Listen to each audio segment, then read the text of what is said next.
Today we're going to talk about dating over 50, 60, 80, 90, and No, 100. no, no. You forgot 70 because I'm 72. 70. 70. How can I forget 70? My apologies to the 70-year-olds who are still 70 is a finding love. great time. I'm amazed at how amazing it feels. Yeah, me too. I am so excited to reach that age, even though it is decades I away, was going to say, but there's no way you're 70. not yet. I have a little gray in my beard, so, I'm getting there. I'm getting Yeah, there. well, I don't do gray. This is a wig. I have like a So lot take of a, wigs. Yeah, I'll reach that day one day soon. But take us through it and explain some of the obstacles that people face, men and women dating over 50, 60, 70, and so on. Well, I was just coaching someone yesterday, and huh, what are the obstacles for at that age? I think it's really just getting out of your own head, tapping into your heart, kind of pushing away the fear and the doubt, making sure you know all the methods and techniques to stay safe, but being willing to experience love again and not trying to predict what form it's going to come in. How does someone end up doing that? You have to spend some time with yourself. You have to really go back and look at what worked and didn't work in any past relationship. Look at your reactions, look at how you may have jumped to conclusions. I've done that a lot. I would jump to a conclusion and force something because I didn't like to be in limbo and I wanted an answer right away, but I would put someone on the spot. They would push me away. And later I would realize I shouldn't have done that. So just taking time to let the person that you're interacting with get there on their own time. Don't, especially some of us after divorce or after becoming a widow, we're not sure of the mores anymore. We don't understand the flow of the dating scene. We don't remember that you don't just give in just because someone wants to go to bed with you. We don't remember a lot of things and we get ourselves into a lot of situations. So, my feeling is people need to think through what are my boundaries? What are my desires? Am I in the mood for a fling or do I want to wait till I find someone that wants to get serious? How do I communicate that? How do I stay safe? Dating is complicated. Yeah, I look back on some of my dating experiences, good, bad, or indifferent, and there were some monsters in my life. And maybe I was a monster in someone else's life. Everyone ends up being a villain in someone's story, right? Yep. And I look back. One thing I'm happy I didn't do was to 100% blame the other person for the outcome that maybe didn't happen. So, for example, there was no crazy ex or anything like that, because that's what, when a relationship ends in a heterosexual relationship, in general, a man will say, oh, that she's crazy. The woman will say that he's a deadbeat. And I remember I was watching this interview and the person said, if you were to listen to everyone who complains about dating, right? You realize men and women have similar complaints. If you put them all in the same room, you let them know that, hey, you guys are complaining about each other. But everyone would say, no, no, no, not me, Deb. I'm perfect. It is Mm-hmm. everybody Yeah, else. Why right. do you think so many people have the it's everybody else syndrome instead of saying that, you know what? It was a little bit of me too. It's always a little bit of both. And it's also that miscommunication, that interpreting a word, maybe, or listening to a frustration and extrapolating on that and making it bigger than it is. So when someone is uncomfortable with a situation, instead of just storming out, step back, count to 10. I'm not comfortable. You just made me uncomfortable with what you said. It hurt me. You implied something about me that I don't think you should be saying. And let's talk through this because it's too easy to go child. It's too easy to react in anger. It's too easy because of our upbringing, I was brought up where there was a lot of yelling and some smacking. And I kind of grew up thinking, well, that's how you relate to people. It took years of therapy and going through, what did I do in that relationship and what could I have done better? And not beating myself up for not knowing, not beating myself up for not having the background that would have allowed me to be calmer and more communicative in a way that allowed someone to speak their issue and not have to be defensive or angry. Do you think that is maybe difficult for some people to come to terms with, to one, ask the question, and to two, understand and accept that, hey, maybe it was all you? Definitely, that is going to be hard for people. So, people who are hurting, people who have come out of a relationship, people who feel um, dismissed by that person or denigrated by that person, or I was, verbally and emotionally abused by my second husband. When it became physical, I finally realized, whoa, this is going in an area you don't want to be in. I don't care what happens. You need to get out of here. But had been used to verbal abuse from my parenting, my mother, and I had been used to handling emotional stress with withdrawing and withholding contact and things like that. And you don't build the skills if you weren't taught them as a child growing up. So you have to figure out what could I have done? Where can I go get some information about how to create that skill set, to recognize that tendency in myself and overcome it? I asked that question, and I agree with your answer. And the reason why I asked that question is, there's someone I knew, she went through a divorce last year, about a year ago. And it ended for the reasons that it ended. And in the last year, she has been dating three people. Well, sorry, not at the Okay. same time. She has dated three people. Okay. And I mentioned this because she said that, well, reason why her relationship ended, her marriage ended, was because mostly the other person, so on and so forth. And then you tend to believe, okay, the first time. And then she dated someone else for a couple months, pictures everywhere, Instagram, Facebook, wherever, every social media, right? A couple months later, you realize that she's not in a relationship anymore. Not because she told anyone, because all the pictures and videos are gone. Right? Right. Second Erasing the person, history. erasing the history, right? The second person comes along. I met the guy of my dreams. Well, a couple months ago, he was the guy of your dreams. A couple months later, that relationship ends. The third person now, because this is recent, this is a couple days ago, same thing. Mm-hmm. So I bring this up because at what point, that person included, and everybody else listening, do you say, is it the four people in the last 18 months I've been with? Or is it me? And is it me? What am I doing wrong? And what am I going to do differently? Because as we get older, some of us become less flexible. I Yeah. won't say Yeah. stubborn, Adaptive. less flexible, adaptive, right? Adaptive. To making these changes, but we have to at least acknowledge that we're the common denominator. Why do you think people avoid the common denominator and saying that, okay, I need to do some work? Because it's easier. It's so much easier to blame someone else. And when we're young and we're learning and growing and trying to adapt, there's also sides of us that are resistant. There's sides of us that are stubborn. There's sides of us that don't want to acknowledge, maybe I caused this. Maybe I triggered this in this person. Maybe I need to think about how I communicate. Am I putting someone down or am I saying that hurt me? Instead of saying you're a bitch or you're a witch or whatever my ex-husband called me, instead of saying that, if he could have said, I really don't like the way you're, communicating this problem. It makes me feel like you're a witch.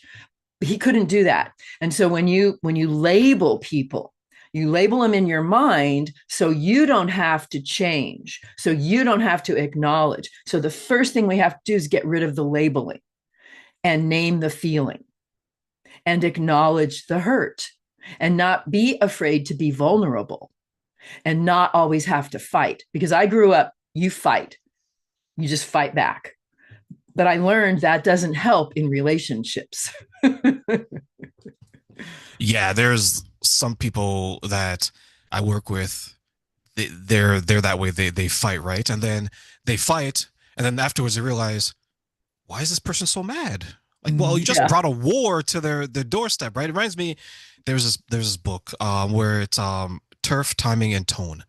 And basically, what Ooh. you have to understand is, okay, the turf is it the right place to have this conversation? Mm-hmm. Is the timing accurate? And your tone. And I think tone, a Mm-hmm. lot of people miss, right?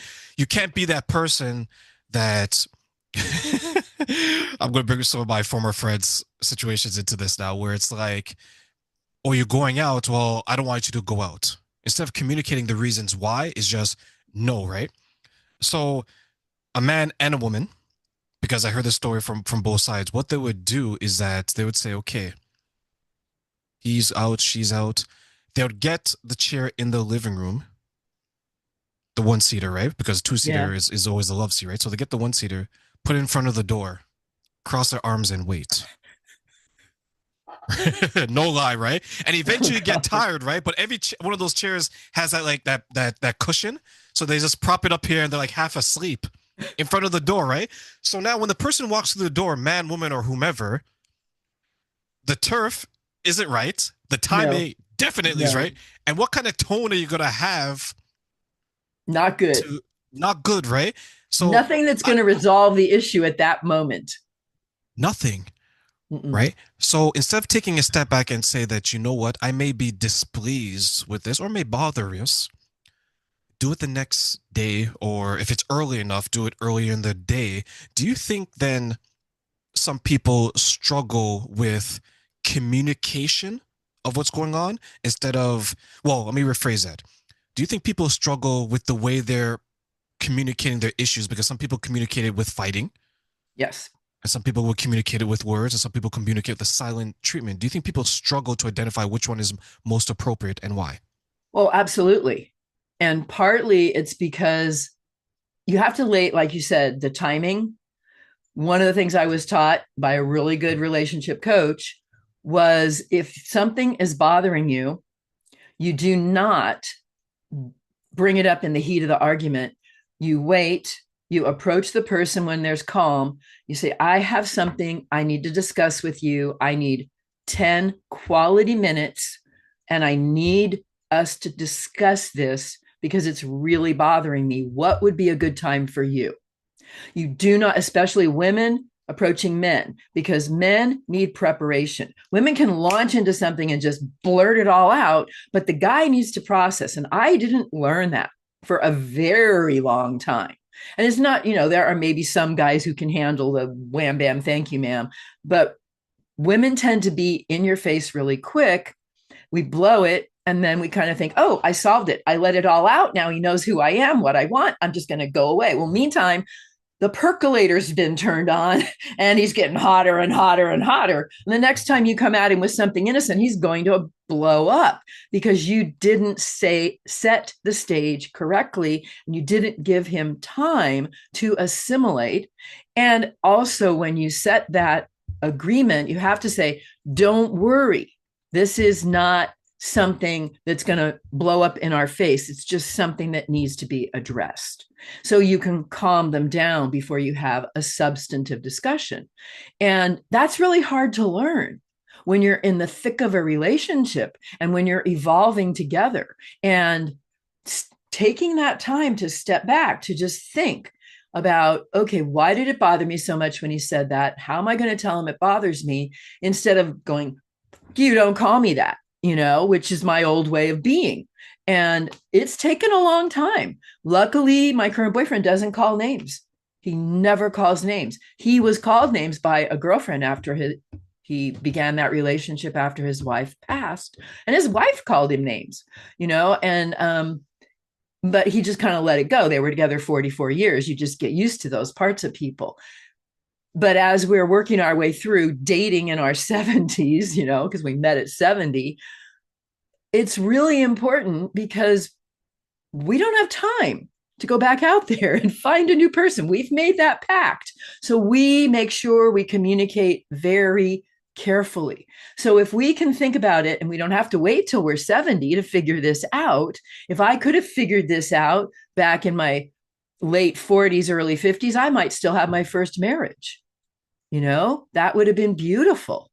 But I didn't. And then I didn't figure it out in the second marriage in my 60s. It took until I ended that very difficult marriage to realize I was part of this. Here's what I did wrong. Here's things I can do better. And now I'm going to practice on new men. And I practiced on a few. And I had some relationships before this one. And this one's now 28 months. And we count by the month because when we're at this age, every month is important. So, what I would tell everyone who's listening is take the time to see your part in it. Rewind the video. Don't beat yourself up, but acknowledge where you took a misstep and where you set something in motion that maybe you could have slowed down and lowered the temperature of. That is something that it's easy for you and I to say because we're experienced, right? And Yeah. we've been through the trial, through fire and water, probably too, right? All of it. All of it, right? All the elements. But when it looks like, because we're different in ages, but yet we can have similar experiences with the people that we're with. When it comes to identifying the behaviors of someone treating you well, regardless of the age, what are some things that people can look for if you're in your 30s, 70s, or in between?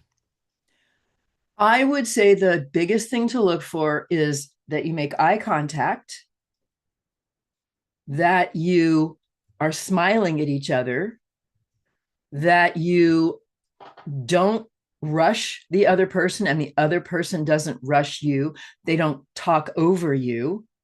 They don't put you down. The minute someone starts putting you down for a belief, a look, anything, that you want to go red flag. This person does not have patience. This person doesn't communicate well. And this person is not emotionally intelligent. They're not treating me right. Because a lot of times we overlook some of those red flags because we're enamored with the look of the person in front of us. They smile, they are, you know, sexy, they're strong, or they're beautiful, and we're just smitten, and we're letting some of those verbal or body language signals go past us. But it's really important to be present and mindful and tune in. Like, I'm super tuned into you. You are super tuned into me. We are following each other's cadence. We are making sure we stay kind of in the same level of communication. So when we meet someone new, the first date is so much fun, right? The first phone call is so much fun. And you're figuring out, do I like the voice? Do I like how fast they talk? Are they communicating intelligently? Are they answering my questions directly? Then you get in front of them and now you can test the physical chemistry. Is there a spark? So if you don't also pay attention, if you let the chemistry side take over, you will turn off the red flags. You will ignore them and you'll get swept into something. And then you'll be sitting there going, what am I doing here? This guy's a real jerk. So it's really important to know the things that set you off and watch. You're not trying to catch the person. You're not going to force them into doing it. But if anything comes out naturally, like there are guys I dated who wouldn't let me talk. They were so busy telling me how great they were and how many possessions they had and why they were so, well off. And then they would bring up some sort of business discussion and I had that experience when I did blah, blah, blah. They would just talk right over me. They would never listen. They wouldn't say, oh, how interesting. When you were in sales for the printing company, what was it like when you marched around San Francisco? Blah, blah, blah. It was all about them. That's a red flag. If they're not listening to you, if they're bragging, if they're putting down anything you say, and if they're moving to first base or second base too fast, They're just all over you physically. So many different signs that we just need to be aware of when we're in the flutter of the first date. I like that you mentioned think like behaviors of a relationship that are more internal than external, less materialistic and more characteristic. Mm-hmm. The reason why I'm saying that is, and this would be my next question, do you think the things that you mentioned, which are more internal, the behaviors, the characters of a person, do you think that people who have had healthy relationships navigate to that more versus people who have unhealthy relationships navigate more to the materialistic side, or is it something else? I don't think I would split it that way. So people who it's not always about that relationship or the kind of relationships they've been in. When people are looking at the materialistic side, that's more self-preservation. That's more survival, especially when women are in their 60s or 70s. They're actually, some of my clients will go into the discussion with me and say, I want someone who wants to live together. I want someone that we can share expenses together. I want someone that's there if I get hurt. And I said, okay, that's a great concept, but don't you want someone with whom you are going to be aligned? You're going to be in a synergistic relationship where you're helpful to each other. Don't you want to be compatible, completely compatible, intellectually, socially, ideologically? You don't just want someone who can put you into his house and, can support sharing expenses. I don't want you to look at that when you're dating someone. That's maybe on your list of the top 10, but isn't the first five how they look at you, how they treat you, how they communicate, and who and what they've been in their past? So, which one would you say is the foundation, and which one is the house that we build upon? I believe it's how they treat you. I believe that's the foundation. You can build something even if you start very small with very little materialistic possessions. There's a way to merge two people's lives and make each other stronger. And people that I have dated who were looking for partners would often say to me, I love dating you because we each bring additional value to each other's life. And had nothing to do with what we owned.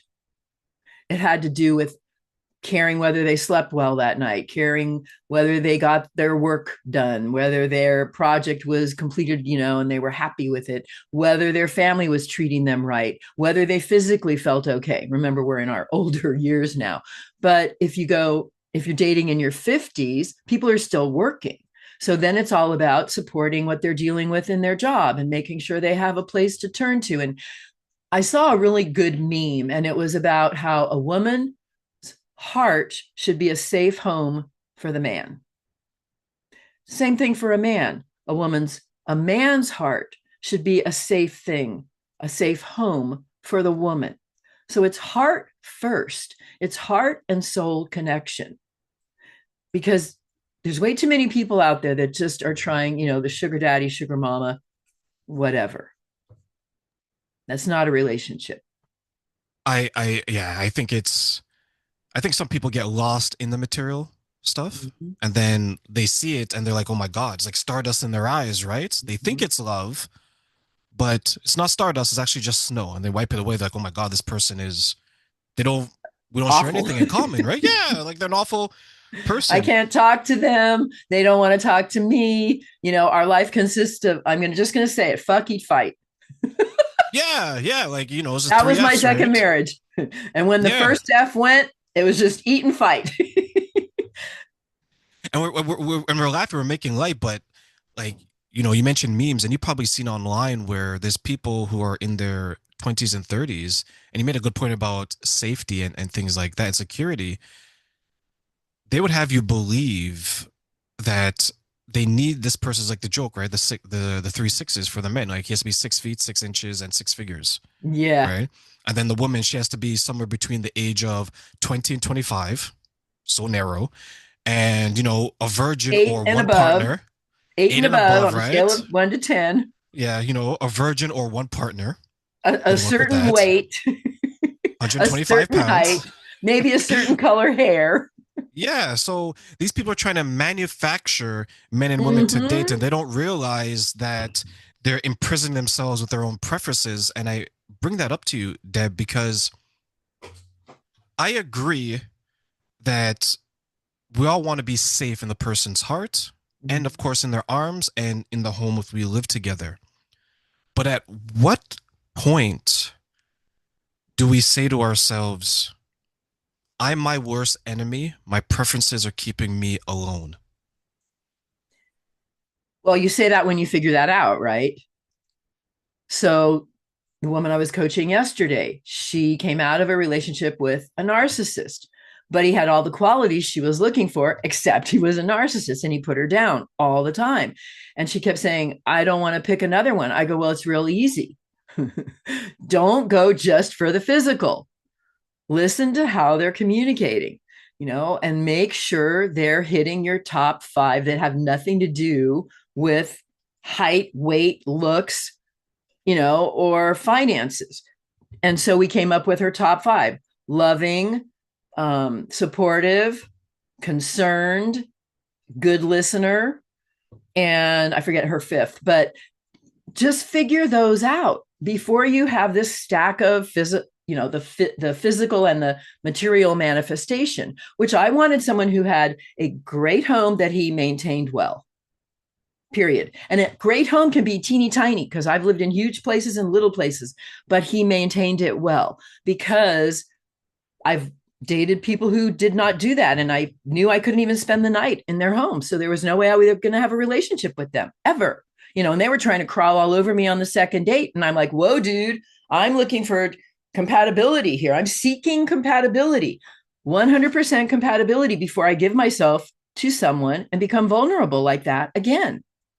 I'm too old to do that. So we're not doing that. Oh, oh, that's an interesting concept. So interesting that everyone will say it's a good, interesting concept, but not everyone will practice it. That reminds me of a Well, story. and I'm not saying you have to do that all the time. If I get hot and bothered, I'll go to bed earlier than that. I'm not worried about compatibility. I'm just going, oh, this looks like fun. Let's go do it. Yeah, And yeah. I'll make Like sure I if say that. I'll just look at the guy and go, I don't know you well enough, but I'm so turned on. Let's just have some fun. No hard feelings, whatever happens. And then you do that. But I don't do that very much. And I certainly haven't done it in the last 28 months. But the key is know who you are. I mean, that's the first thing I teach everybody I work with, my courses, everything. Know who you are and what you want. Don't apologize for it.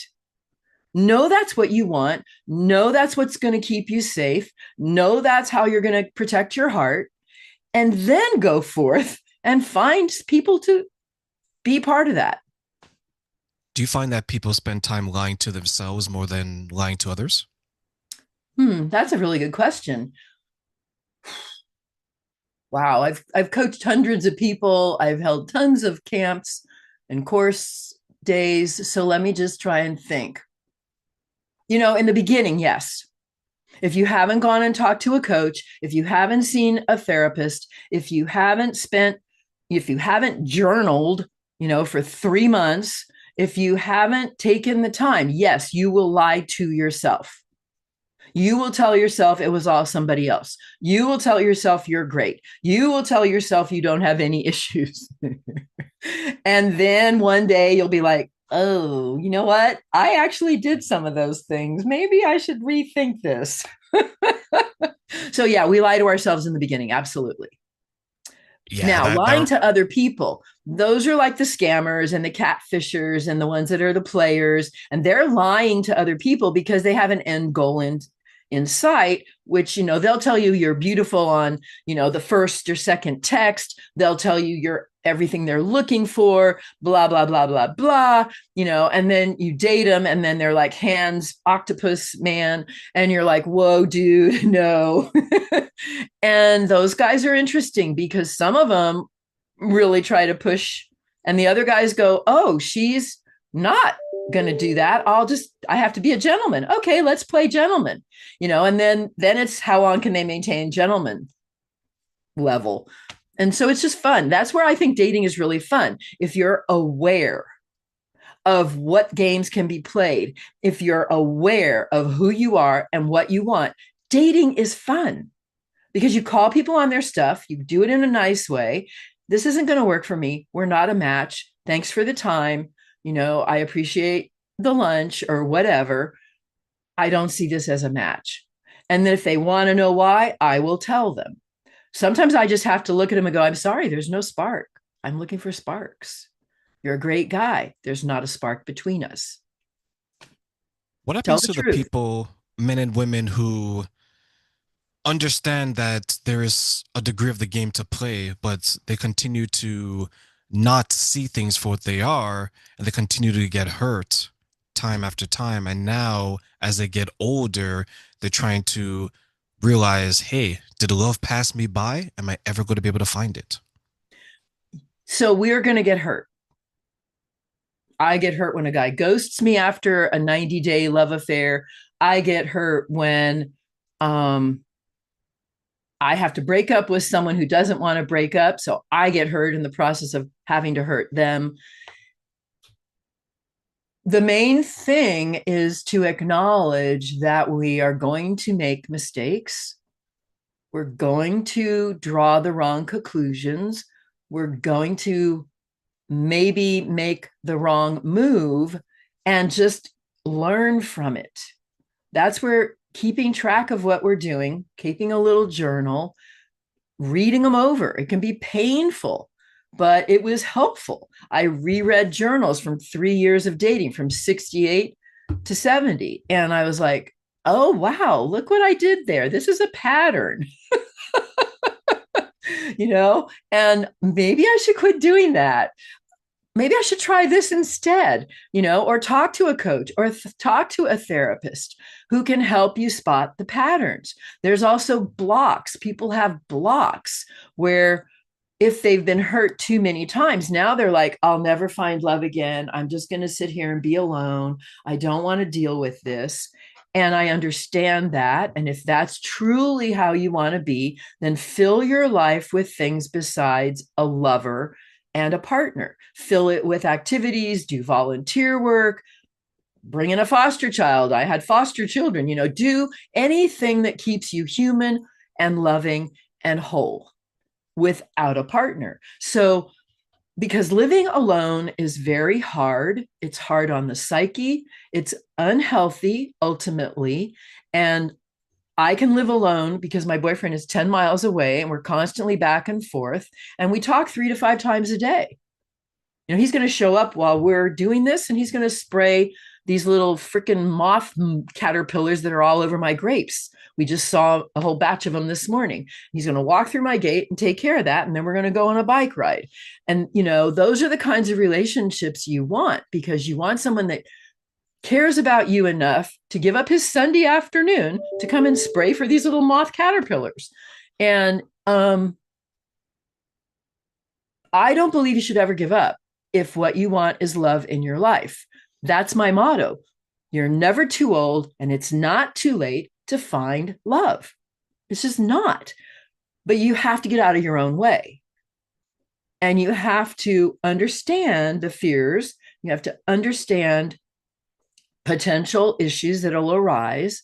You have to forgive yourself for any mistakes you've already made, and you have to go forth like adorable butterflies because butterflies can just flit around and we don't get hurt when the flower is dead or the pollen isn't there or the nectar isn't there. We fly to the next meadow, which is why I like online dating because there's lots of meadows out there in the online dating apps. So I just teach my people become a Ms. Adorable Butterfly. See the butterfly back there? Just become a Ms. Adorable or Mr. Adorable Butterfly. If you picked the wrong flower, don't beat yourself up. Fly to the next one. Bring in the hope. Know there will be someone that you can connect with that's worthy of your time and energy and love.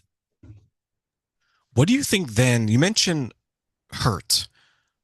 What do you think is more devastating to people who are dating and unfortunately not finding the type of success that they want? The potential of being hurt or actually being hurt?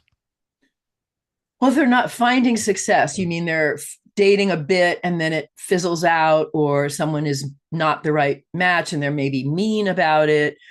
What hurts more? I think rejection. I think when people get rejected, it hurts more than doing the rejection. I teach people to do a very gentle karma positive rejection, which is never tell them anything you didn't like. Just say, it's not a match. Thank you very much. You're a great person. Good luck out there. I always say that. It's not a match. You're a great person. Good luck out there. And they leave unhurt. So if we don't want to be hurt, we need to practice not hurting people. I ask that because I look back at my own dating journey when I was dating quite a bit in my 20s. The thought of it not working out at sometimes preventing me from attempting, right? But that's More normal so, yeah, that is normal, but because more you so go than the into a actual cocoon after rejection. you've been hurt. After every relationship, we basically have to come back out again. So we go into a cocoon. It might only be 3 or 4 days, but we're repairing, we're rebuilding, we're going, okay, what do I do next?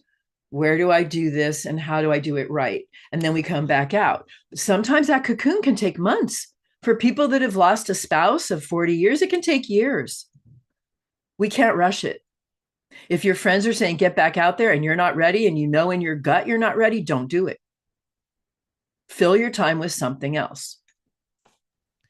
Do you think that when people go out there too soon, they do more damage not only to themselves, but to the other people they come in contact with? Yeah. The rebound, it's the rebound girl or guy. We really aren't ready.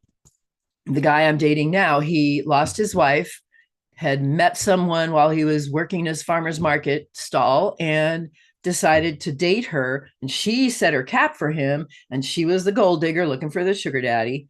And he was taken down a path, but he was really smart. And I just saw his head go past my window. So I got to talk soft. But it hurt him. He ended up going into a therapy and staying with a therapist for months before he got back out there. And then he was suspicious, and then he was cautious. And that was a good thing because he did not know what he was dealing with after being married for 44 years. I think the precautionary period of time afterwards is healthy in a lot of ways. And I think a lot of people they skip it. I remember one person, she was telling me that she's like, I did the work and it's been some time, and then she got into a relationship and everything fell apart. She's and then she realized, she's like, I don't know what happened. I was like, I thought I did the work and I thought I was ready. And then I asked her, I was like, what work did you do? She's like, well, I took time to myself. Mm. To do what? Yeah. Right? Yeah. Right?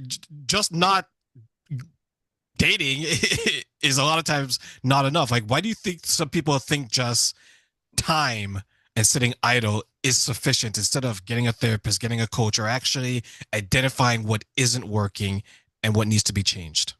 Yeah. Even if you can read some of the good books, like Five Love Languages, Wired for Love, the one you mentioned, that take you through scenarios, even have little quizzes where you can fill out a worksheet and start identifying who you are, maybe some things you could change about your communication style, maybe some expectations you have that might be unrealistic. And I'm not saying lower your standards, never lower your standards, but some of my clients and students that I've worked with, they'll describe the person they're looking for, and I'm like, okay, so this person has to be over 6 feet, no more than 200 pounds, wavy brown hair, blue eyes, a great smile, a good kisser, a great lover, has to have a great house, has to have a great job, has to have no children, no pets because you're allergic. I mean, I gave them their list back and I went, I don't know where you're going to find this person. What if we just take not so much all this physical and ownership, and let's just talk about how he makes you feel? How does this person touch you in your heart and soul? How do you connect with them emotionally and intellectually? And how do you feel at the end of the day when you reach out to them? Let's talk about that so that when you meet someone, you can sense if that energy is there, because it's an energy thing, it's a frequency thing. And it's, if you're so busy with this list of gotta haves that have nothing to do with heart and soul, you're just going to get hurt again, or you're going to hurt someone else.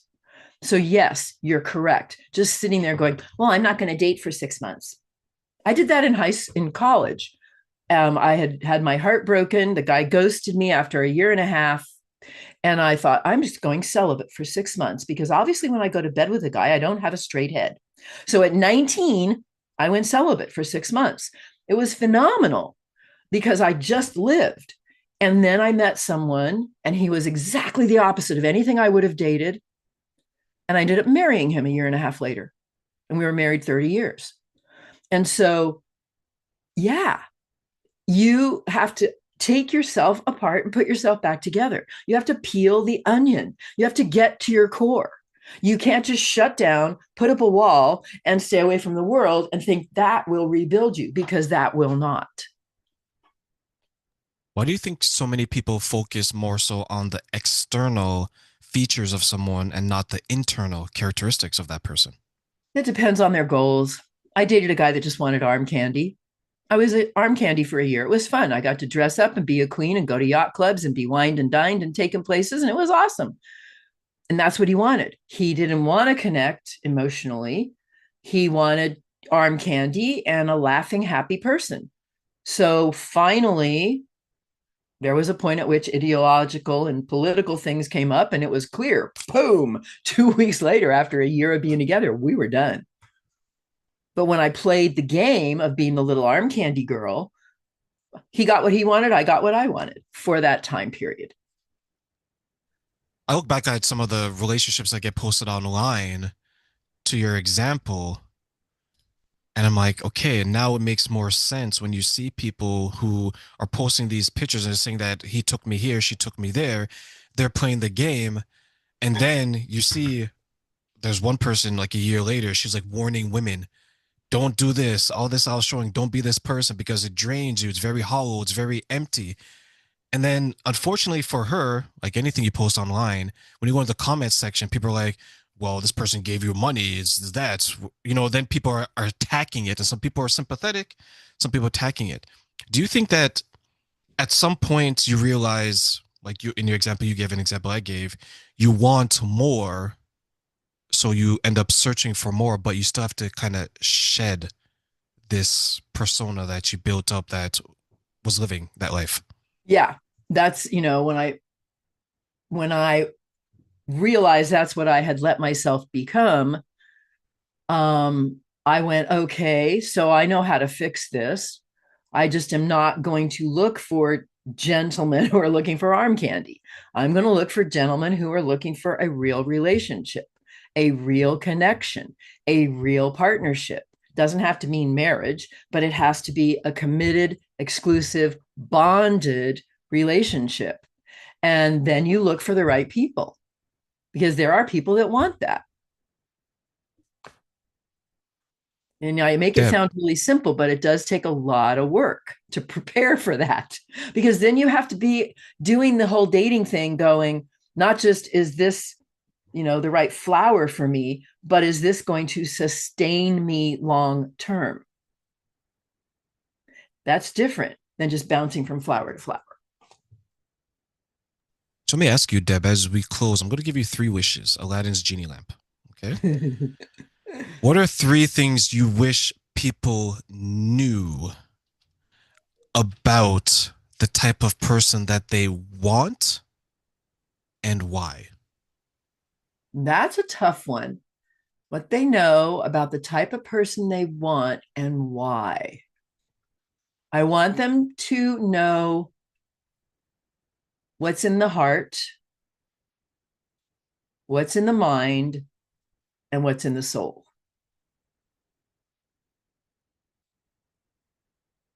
And that takes a while. You're not going to figure that out in 1 or 2 or 3 dates. It's basically peeling the onion of that person and getting to the core and not letting yourself get swept away by emotion and passion or looks until you know the core. There are some gorgeous people who have amazing cores. So let's not throw away beauty just because it might be too beautiful. I mean, give everyone the benefit of the doubt that their heart, mind, and soul are good and could merge well with yours.